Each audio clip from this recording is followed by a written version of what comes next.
Hello అండి, hi, good morning. మా dairy farm దగ్గర ఇక్కడ గేదెలు ఉన్నాయి కదండి, ఇక్కడ కోళ్ళు ఉన్నాయి. అంటే నేను గేదెలే ఒకటే ఎందుకు, కోళ్ళు కూడా ఇవన్నీ పెట్టుకున్నాము అని నేను 1-2 కోళ్ళు తెచ్చానండి. మీకు కూడా వీడియో అప్లోడ్ చేస్తాను. అవి గిరిజా కోళ్ళు అయితే పెట్టాను. మన నాటుకోళ్ళు అయితే పిల్లలు చేస్తున్నాయి, గిరిజా కోళ్ళు చేయడం లేదు కదా. మన కోళ్ళ కింద పెట్టినా కూడా చేయడం లేదండి పిల్లలు. అంటే ప్రాసెస్ 4 డేస్ వెనకాల ఏమో పిగులుతున్నాయి, చూసాను నేను కోడి కింద పెట్టి. పిల్లలైతే ఉన్నాయి దాంట్లో, కానీ కరెక్ట్గా పిగలడం లేదు. అందుకని నేనైతే సిఎస్సి ఫార్మసీ నుంచి ఒక ఇంక్యుబేటర్ అయితే తెప్పించానండి. నేనైతే యూట్యూబ్లో చూశాను, అన్నకు నేను కాల్ పెట్టాడు స్క్రీన్ మీద, నేను కాల్ చేశాను. అంటే చాలాసార్లు చూశాను ఎట్లా ఇవి గుడ్లన్నీ వేస్ట్ అవుతున్నాయి అని. చాలా గుడ్లు, సుమారుగా 200 గుడ్లు వేస్ట్ అయినాయి. అసలు పిల్లలు చేయక మేము కూడా తినలేదు, పిగులుతాయని 2-3 కోళ్ళ కింద పెడితే పిగలేదండి.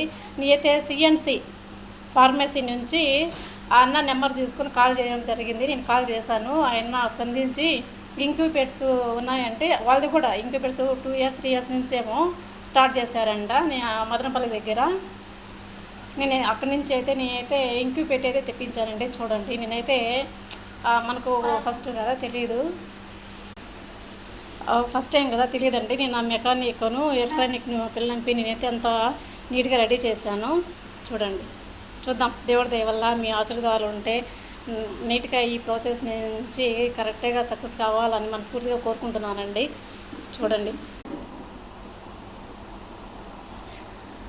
చూడండి ఇదైతే ఇలా అండి. నేనైతే నీట్గా రాత్రి అయితే ఎలక్ట్రానిక్ పిల్లంపి మనకు తెలియదు కదా, ఫస్ట్ టైం ఇది ప్రాసెస్ నీట్గా సెట్ చేయించేసాను ఇలా.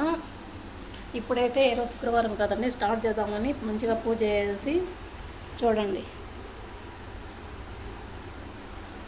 ఇలా అయితే స్టార్ట్ చేస్తున్నాను. దేవుడి దేవల్ల మీ ఆశీర్వాదాలతో సక్సెస్ కావాలని మనస్ఫూర్తిగా కోరుకోండి ప్లీజ్ ఫ్రెండ్స్. చూడండి, మీ ఎదురుగానే నేను స్టార్ట్ చేస్తున్నాను. చూద్దాం సక్సెస్ అవుతుందనే నేను తెప్పించాను.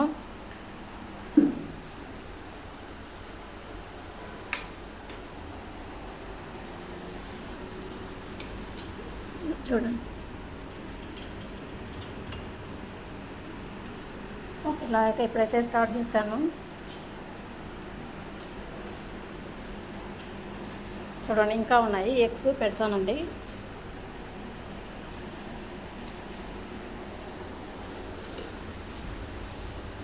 నేనైతే యూట్యూబ్లో అన్న ఐడి చూసి కాల్ చేయడం జరిగిందండి, సిఎన్సి ఫార్మసీ. చూద్దాం, పిల్లలు పిగిలితే కన్నా మంచిగా దేవుడి దయ వల్ల మీ ఆశీర్వాదంతో